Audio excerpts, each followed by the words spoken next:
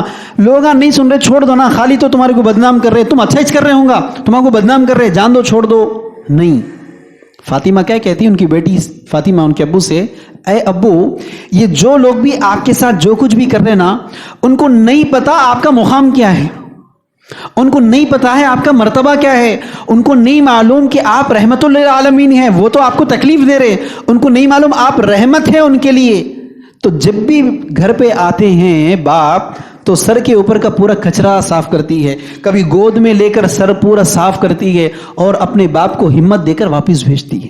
آپ دیکھ لو آج بھی اگر باپ کتنا ہی غریب ہو، باپ کے پاس چاہے عید کے دن پیسے بھی نہ ہوں، اگر بیٹی آ کر تھوڑی ہمت کی باتیں بول دے تو باپ کے اندر کتنا جذبہ جاتا، باپ کتنا خوش نصیب سمجھتا ہے.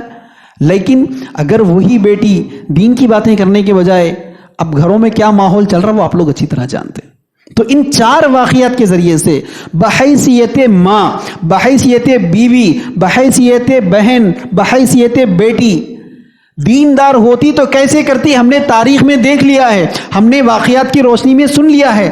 اب آپ کو غور کرنا یہ ہے کہ اگر آج بھی ہماری گھر کی عورتوں کو ہم دیندار نہیں بنائیں گے، آج بھی ہم ہماری گھر کی عورتوں کو اسلام پر نہیں لائیں گے تو یہ 4 ایگزامپلز آپ اپنے گھر پر فٹ کر لو، آپ کو پتا چلے گا. لیکن آپ کو پتا چلنے کے لیے کہ یہ عورت دیندار ہوتی تو گھروں کو، معاشرے کو کیسے تبدیل کرتی واقعات دیکھ لیے. لیکن یہی عورت اگر دیندار نہیں ہوتی تو معاشرے کو کیسے بگاڑتی 2 ایگزامپلز دیکھ لو. پہلا مثال، آج گھروں میں جتنے جھگڑے ہیں، خاندانوں میں جتنے جھگڑے ہیں، ساس بہو کے درمیان میں جتنے جھگڑے ہیں، یہ پورے جھگڑے کرنے والے کون؟ مرد. کون؟ عورت کرنے والی. دیکھتے بھی ہے نا، پڑوس کے ساتھ جھگڑا، خاندانوں میں جھگڑے، رشتہ داریوں میں جھگڑے، ساس بہو کے جھگڑے، بھابھی ننند کے جھگڑے. رول کس کا ہے؟ مرد کا ہے عورت کا ہے؟ عورت کا ہے. حالانکہ وہ مرد کتنا ہی دیندار ہو، وہ مرد دنیا کے حساب سے کتنے ہی بڑے پروفیشن پہ بھی رہیں، عورت تو جھگڑا کر کے رہتی. انہیں سمجھا بھی دیتا، ارے جان دینا کہ ماں تھوڑی دیر صبر کر لینا، مائی کہیں کو خاموش بیٹھنا. کون بولتے ہیں؟ عورت. دیکھ رہے نا آپ. تو یہ گھروں میں جتنے جھگڑے ہو رہے عورت ذمہ دار ہے، نمبر 1. نمبر 2، گھروں میں کوئی بھی فنکشنز ہوئے، مثال کے طور پر شادی لے لو. شادی کے نام پر لوگ جتنے رسومات کرتے، چاہے منجے کی رسم ہو، چاہے سانچک ہو، چاہے سندل ہو، چاہے ہلدی ہو، چاہے مہندی ہو، چاہے جمعہ کے دن ہو یا جمعگیوں کا کرنا ہو یا پرومس کی رسم ہو، جتنے رسومات کرتے، چلہ ہو چھٹی ہو، کرنے والے کون؟ مرد. عورت ہے. کیا کبھی آپ نے کسی علاقے میں ایسا دیکھا، کسی علاقے میں کہ کچھ علاقے میں عورتوں نے فیصلہ کر لیا، عورتوں نے، کہ ہمارے علاقے میں، ہمارے ایریا میں، ہمارے محلے میں، ہمارے خاندان میں کوئی رسم نہیں ہوگی، کوئی رسم نہیں. تو پھر پورے مرد جمع ہوئے سندل کھیل رہے تھے، پورے مرد جمع ہوئے منجے کر رہے تھے، پورے مرد جمع ہوئے سانچک کر رہے تھے. کبھی دیکھے آپ؟ کبھی نہیں دیکھتے. آپ کہیں پہ بھی نہیں دیکھتے. کیوں؟ کرنے والی کون ہوتی؟ عورت ہوتی. حالانکہ اس عورت کا شوہر مسجد کا امام بھی ہو، مسجد کا صدر بھی ہو، دیندار ہو، نمازی ہو، دائی ہو، عالم ہو، ڈاکٹر ہو، انجینئر ہو، پولیس والا بھی ہو، انہیں پوری دنیا پہ کنٹرول کرتا. لیکن گھر میں محترمہ پورے کر کے رکھ دیتے انہوں. تو پتہ کیا چلا آپ کو؟ تو عورت اگر بے دین ہوتی عورت تو آپ دیکھ لو ایسے نقصانات کرتی ہے. لیکن وہیں پہ آپ مثال بھی دیکھو، اگر یہی عورت دیندار بھی ہوتی، دیندار، تو پھر وہ مردوں کو پار کرتی ہے دین میں. پازیٹیو بھی رخ ہے نا. یہی عورت اگر دیندار ہے تو وہ مردوں کو پار کرتی ہے. فار ایگزامپل رمضان گزرا، رمضان میں آپ دیکھ لیے پریکٹیکلی رمضان میں زیادہ بزی کون رہتے؟ عورت زیادہ بزی رہتی. مرد خالی ناٹکاں کرتا میں بزی ہوں. کیوں؟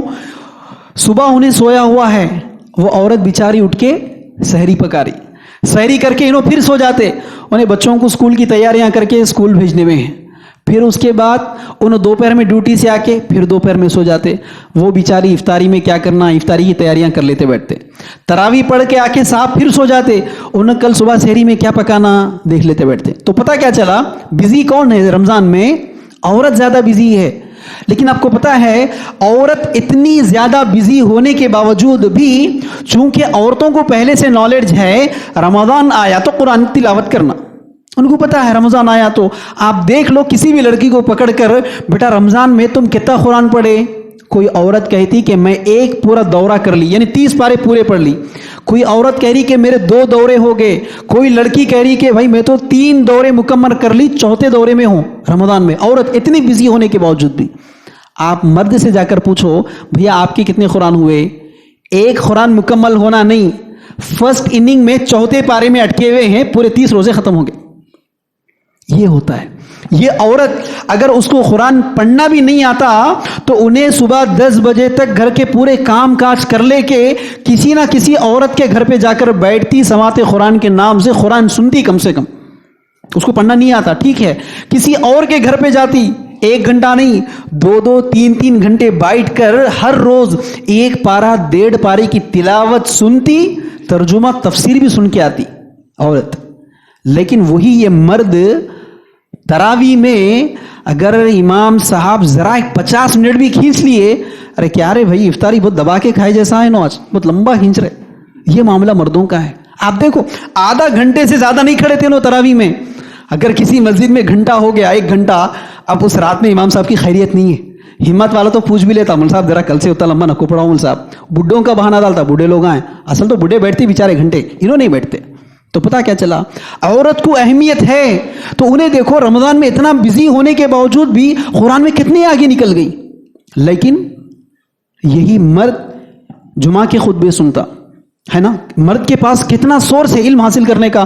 جمعہ کے خطبے سنتا، درس قرآن درس حدیث سنتا، عید کے 2 خطبات سنتا، کان تو اجتماع ہوا تو اجتماعوں میں جا کے آ جاتا. لیکن خود عمل نہیں کرتا، گھر میں آ کر بیگم کو ایک چیز بھی نہیں سناتا. لیکن وہی عورت اگر علم حاصل کر لی، کم سے کم اپنی بیٹی کو تو سکھا دیتی انہیں، کم سے کم اپنے بہن کو تو بھی سدھار دیتی انہیں. تو پتہ کیا چلا، عورت کا علم حاصل کرنا، عورت کی صحیح تربیت ہونا، یہ واقعی معاشرے کی تربیت ہے. ورنہ مرد کتنا ہی دیندار ہو کچھ بھی فائدہ نہیں ہے. دوسرا مثال دیکھو آپ، مرد کی دینداری کا عالم کیا ہے؟ بہت لمبی داڑھی ہے، منہ کھولتا تو دین کی بات کرتا، منہ کھولتا تو اسلام کی بات کرتا، اللہ رسول کی بات کرتا. امام صاحب غلطی کرے ان کی غلطی کو بھی پکڑتا، صدر صاحب غلطی کرے ان کی غلطی کو بھی پکڑتا. لیکن گھر میں منہ نہیں کھول سکتا. آپ دیکھ لو گھروں کا، چوکٹ کے اندر مرد منہ نہیں کھول سکتا ہے، چوکٹ کے باہر رباب بتاتے، چوکٹ کے اندر پورا محترمہ کا چلتا. مثال لینا ہے مثال تو ایسی جمعہ کے دن مرد بیان سن لیتا، بہت جذبات میں آتا. ایک ٹاپک تھا جہیز، جہیز کی ٹاپک پہ خوب بیان سن لیا. گھروں کو جا کے بیگم کو کیا بولتا ہوں نے، بیگم آج خطبہ سن لیا میں کہ اپنے بچے کی شادی میں نہ جہیز لیں گے، نہ پلنگ لیں گے، نہ فرنیچر لیں گے، نہ ہنڈا لیں گے، کچھ بھی نہیں لیں گے، مسجد میں نکاح کر کے بچی کو لا لیں گے. بیوی بے دین ہے تو انہیں کیا پوچھتی معلوم، ہمارے باپ سے جب وصول کر رہے تھے تب آپ کو اسلام یاد نہیں آیا؟ میرے بھائیوں کو جب قرضوں میں مبتلا کر کے تم وصول کرے نا تمہارے سالوں کے پاس، جب یہ اسلام یاد نہیں آیا تمہارے کو، اب میرے کو وصول کرنے کا ٹائم اب یاد آیا تو گھر کے باہر چلے جاؤ جی. تم نہیں دیکھتے کتنے گھروں میں نہیں ہوتا ہے؟ گھروں میں شادیوں میں بات چیتوں میں تو مرد کا منہ اچا دیتے، ہاں بیٹھو جی تمہیں کچھ بھی نہیں معلوم. بلکہ ان کے بھائی جان کو معلوم رہتا، ان کے بھائی کو معلوم رہتا، بھائی ذرا تم بات کرو، ان کو بات کرنا نہیں آتا، بھیا بات کرتے تم خاموش بیٹھو جی. ہو رہا ہے نہیں ہو رہا ہے؟ تو یہ ہوتا ہے گھروں میں.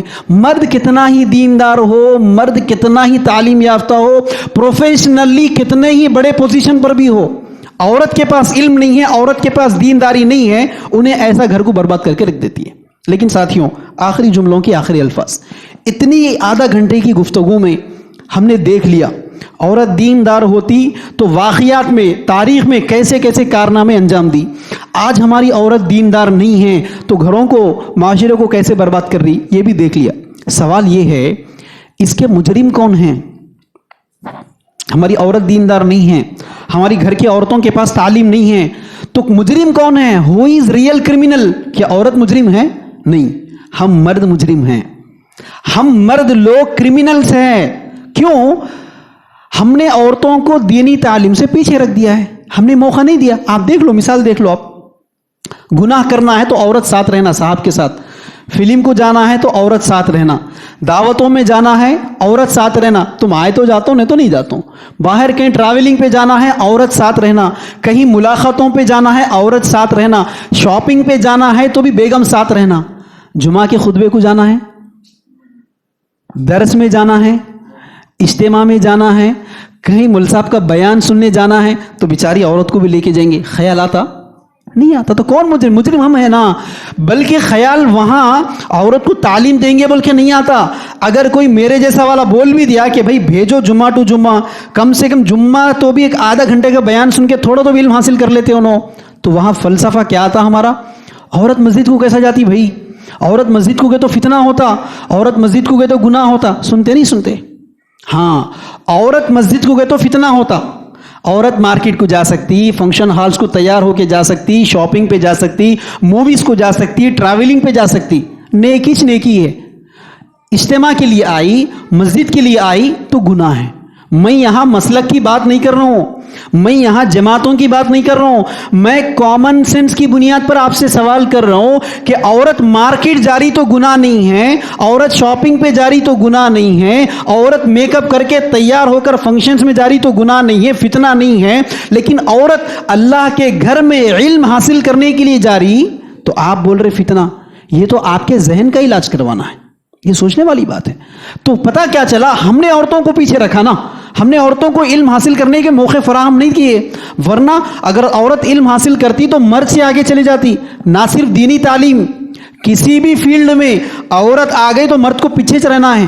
مثال لینا ہے, کسی بھی اسکول, کسی بھی کالج کو چلے جاؤ, ٹاپرز کی لسٹ دیکھو. ٹاپرز کی لسٹ 75 گرلز ہے تو 25 جینٹس ہیں. دیکھ رہے نہیں دیکھ رہے؟ چورسوں پر بڑے بڑے ہورڈنگز, بڑے بڑے فلیکسیز لگتے ٹاپرز کے. اگر ایک 20 فوٹو دیا انہیں تو 15 عورتیں رہتے اس میں, 4 مرد کان تو بھی وائیں کٹکے رہتا انہیں. تو کیا پتا چل رہا ہے آپ کو؟ وہ عورت کوئی چیز حاصل کرنے کے لیے چلے جا رہی نا, انہیں مردوں کو پیچھے کر کے کتنا ٹاپ پہ چلے جا رہی. نہ صرف علم میں بلکہ آج عورت ہر میدان میں آگے نہیں ہے. باکسنگ میں دیکھ لو عورت آگے آ گئی ہے نہیں؟ آپ کرکٹنگ میں دیکھ لو عورت آگے آ چکی ہے. چیمپئن میں دیکھ لو عورت آگے آ چکی ہے. عورت آج سپریم کورٹ کی جج بن چکی ہے. عورت پریزیڈنٹ آف انڈیا بن چکی ہے. عورت آپ کی پائلٹ بن چکی ہے. عورت آپ کی چاند پر بھی جا چکی ہے نا. دیکھ رہے ہیں نا آپ؟ تو پتہ کیا چلا, ہم نے عورت کو موقع دیا تو وہ مردوں کو پار کر کے اتنے ہائی لیول پر چلے گئی. سوال یہ ہے, وہ عورت کو آپ دین کہاں دیے؟ دنیا دیے تو پروو کر کے دکھا دی, اتنے ٹاپ پہ چلے گئی انہیں. سوال یہ ہے دین کہاں دیا آپ اس عورت کو؟ آپ دین نہیں دیے. اگر اسی عورت کو آپ دین دیتے, اسلام کی تعلیم دیتے, اسلام سکھاتے, تو جیسا انہیں چاند پہ گئے نا ویسی انہیں جنت میں جاتی, تمہارے کو جنت میں لے کے چلے جاتی. ورنہ مجھے کہنے کی ضرورت نہیں, آپ کے گھر گواہی دیں گے, آپ کا معاشرہ گواہی دے گا, آپ کے گلی گواہی دیں گے. دوسرا وجہ کیا ہے؟ آج جتنے بھی لوگ عورتوں کو تعلیم دے رہے, کیا وہ باپ کبھی سوچ رہا ہے تعلیم کے معاملے میں کہ بھئی میری بچی جو تعلیم حاصل کرنے کے لیے جا رہی اس کا فائدہ کیا ہو رہا ہے؟ دیکھو, ایک لڑکی 0 سے لے کر UKG LKG سے لے کر کم از کم PG بھی کر لی, انہیں پوسٹ گریجویشن بھی کر لی, تو اس کے زندگی کے منیمم 20 ایئرس تو لگ جائیں گے. بات سمجھ میں آ رہی کیا؟ ایک عورت کو آپ 20 22 25 سال وہ تعلیم دے رہے, وہ تربیت سکھا رہے جو اس کو شادی کے بعد کوئی گائیڈ نہیں کرتا. ہسبینڈ کے ساتھ کیسے رہنا ہے, ساس کے ساتھ کیسے رہنا ہے, ننندوں کے ساتھ کیسے رہنا ہے, گھر میں کبھی ان بند ہو جائے تو کیسے رہنا ہے, کوئی فارمولا مل رہا ہے آج؟ آپ کی جو بچیاں 20 22 سال جو ایجوکیشن حاصل کرنے کے لیے جا رہی, اس میں کیا مل رہا بھائی ان کو؟ میں اس کا مطلب تعلیم کے خلاف نہیں ہوں بھائی, اس کو جو پڑھانا ہے پڑھاؤ, اس کو PhD کراؤ, ڈاکٹریٹ کراؤ آپ. سوال یہ ہے, اس کو سلیقے کی زندگی گزارنے کا اگر علم نہیں دے رہے, اس کو دینی تعلیم نہیں دے رہے, تو فائدہ کیا مل رہا ہے؟ انہیں کلیکٹر بن کے PG بن کے بھی شوہر کے ساتھ ویسی زندگی گزار رہی جو ایک باہر جاہل ان پڑھ عورت جیسے زندگی گزار رہی. بلکہ وہ جاہل عورت کو ایک تھپڑ مارے تو منہ مچھلی کے پوری زندگی شوہر کے ساتھ رہتی. انہیں دیکھ لو آپ گھروں کے. لیکن یہ جتنے ہائیلی ایجوکیٹڈ عورتیں ہیں نا, تھپڑ مارنا تو دور کی بات ہے, میاں گھور کے دیکھے تو انہیں پہلے ڈائیورس کا لیٹر بھیج دے رہی. دیکھ لو آج تو پتہ کیا چل رہا ہے؟ یہ اعلیٰ تعلیم، ہائر ایجوکیشن آف گرلز کے نام پر جو لڑکیوں کی بربادی ہو رہی نا، اس کے بربادی شادیوں کے بعد زندگی ٹوٹ رہی ہے، آپ دیکھ لو. لیکن میں تعلیم بند کرو نہیں بول رہا ہوں، میں یہ بول رہا ہوں کہ دنیا کی تعلیم سکھانے میں جتنا پریفرنسز ہے، جتنی محنت ہے، دین کہاں سکھائے بتاؤ میرے کو. آج آپ دیکھتے نا کسی بھی عورت کو اگر یہ فارمولا پتا چلے، یہ فارمولا کہ اگر میری وجہ سے میرا شوہر ناراض ہو جائے اور ایک رات گزر جائے تو فرشتے اس عورت پر لعنت بھیجتے ہیں. لعنت اچھی چیز سمجھ رہے آپ؟ لعنت کیا ہے؟ بددعا ہے نا. تو اللہ کے رسول کیا فرما رہے؟ کسی بھی عورت کی وجہ سے، کسی بیوی کی وجہ سے اگر اس کا شوہر ناراض ہو گیا، ایک رات گزر گئی ویسی، وہ پوری رات کیا ہوتا ہے؟ فرشتے اس عورت پر لعنت بھیجتے ہیں. نمبر 1. نمبر 2، اسی ناراضگی میں اگر شوہر کا انتقال ہو گیا یا بیوی کا انتقال ہو گیا تو وہ بیوی کہاں جائے گی؟ جہنم میں چلے جائے گی. سوال یہ ہے، اگر آج کسی عورت کو، کسی بیوی کو اگر یہ فارمولا پتا ہوتا تو کیا اپنے شوہر کو ناراض کرتی؟ لیکن یہ فارمولا اس کو کہاں ملے گا؟ کون سے گریجویشن میں ملے گا؟ کون سے پوسٹ گریجویشن میں ملے گا؟ بتاؤ مجھے. یہ ملے گا قرآن اور حدیث میں. بدقسمتی سے اسی سے ہم عورتوں کو دور رکھتے. نتیجہ آج آپ کے گھر ہے. اسی لیے کیا کرو؟ آج کے بعد فیصلہ کرو. آج کے بعد جیسا مسجدوں میں جمعہ کے خطبے ہو رہے، مسجدوں میں 5 وقت کے نمازیں ہو رہے، اسی طرح ہر محلے میں یا جہاں جہاں بھی مسجد ہے اس مسجد کے دائرے میں عورتوں کے لیے تعلیم کا انتظام ہونا. کم از کم ویکلی ونس تو بھی کوئی ایسا ذریعہ ہونا جہاں عورت آئے اور علم حاصل کر کے چلے جائے. علم کا مطلب یہ مت سمجھو، چونکہ ہمارے پاس کیٹیگری ہے مرد دیندار. مرد دیندار بولتے داڑھی، ٹوپی، کرتا پیجامہ، نمازاں پڑھ لیتے، دکھتا، تسبیح ہاتھ میں رہتا. اس کے بعد گالی گلوچ کرتا ہونے، گھر میں گیا تو بیوی کو جوتے مارتا، بچوں کے ساتھ اچھا نہیں رہتا، مارکیٹ میں چلے گیا تو جھوٹ بول کے دھوکے دے کے کاروبار کرتا. عورت دیندار تو امیجن کیا تھا؟ ہاں، پردہ کرتی، نمازاں پڑھتی، قرآن پڑھتی. اتنا دیندار ہے کیا؟ نہیں. عورت دیندار میں ماں ہونے کی حیثیت سے کیسے رہنا، بہن ہے تو کیسا رہنا، بیٹی ہے تو کیسا رہنا، بہو ہے تو کیسا رہنا، ننن ہے تو کیسا رہنا، یہ تعلیم دو اس کو. عورت جس عمر میں ہے، جس پروفیشن میں ہے، اس کے اوپر اسلام کے احکامات کیا ہے، اس کے اس ایج کے حساب سے اسلام کیا سکھا رہا ہے، سیرت کے وہ واقعات، صحابیات کے وہ واقعات جو ان کے ٹائم پہ کیسے زندگی گزاری تھی، ان سے بھی ہارڈ ٹائم ان کے اوپر آیا تو انہوں کیسے مثال بنے، وہ واقعات، وہ والا رائٹ ٹائپ آف ایجوکیشن دینے کا فیصلہ کرو آج کے بعد. تیسری اور آخری بات ہمارا کیا ہے؟ ہماری عورتیں اتنی شارپ کیوں ہوئی آج؟ اتنی شارپ، جاری علم حاصل کر رہی اور سب چیزیں سیکھ رہی، پریکٹس کر رہی. تو عورتوں کو ایسا ماحول اپنے گھروں میں، اپنے محلوں میں، اپنے مسجدوں میں ایسے چانسز کریٹ کرو، ایسے سہولتیں فراہم کرو تاکہ عورت آئے اور دین سیکھے، علم سیکھے. اگر عورت دنیا نہیں سیکھی پھر بھی دنیا گزر جائے گی. عورت اگر دین نہیں سیکھے گی تو دنیا بھی برباد، آخرت بھی برباد ہوگی. اللہ رب العالمین سے دعا ہے، اے پروردگارہ جو کچھ کہا اور سنا گیا ہے ہم تمام کو کہنے اور سننے سے زیادہ عمل کرنے کی توفیق عطا فرما.